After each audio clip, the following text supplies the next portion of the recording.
minamahal, ang bisag ng wataw at mo'y tagumpay na nagnininig, ang bituin at araw na kailan pa may magdidilim, lupa ng araw ng buwan, hatid pagsinta, buhay lang.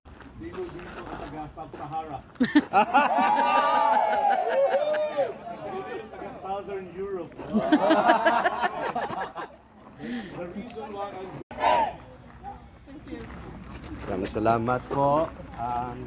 Meron po ba gusto mag-share ng personal experiences? O mga hingin o mga kung naman?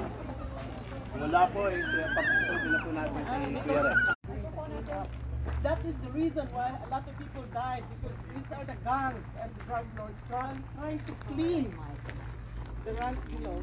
So my brother was one of those that we thought he was gonna die. So to cut the long story short, he ended up in jail, and he is still in jail right now. But despite the fact, it's so hard for us, especially I'm the older sister, and hindi natin kailangan magtrabaho sa ibang bansa kung ayusin lang natin sa Pilipinas ang sistema natin. Dahil yung mga dayuhan, andun sa Pilipinas, tayo Pilipino, andun sa ibang bansa. Di ba? Bakit kailangan pa natin mapapalayo sa pamilya natin? Na samantala, yung buhay natin, maliit lang, limitasyon lang sa 60, 50, 70.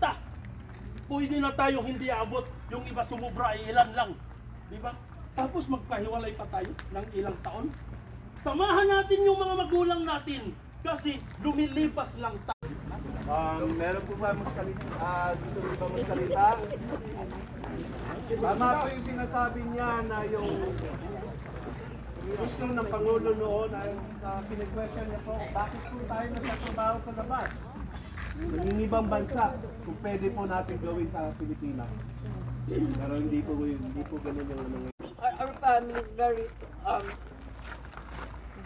sa tawag anak kanang swerte kaayo.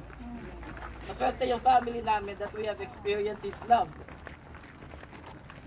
I don't want to share all of it and every time our story because it involves the death of my dad.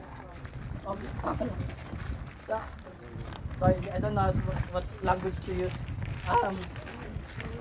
I don't. Yeah. Sorry kung Tagalog.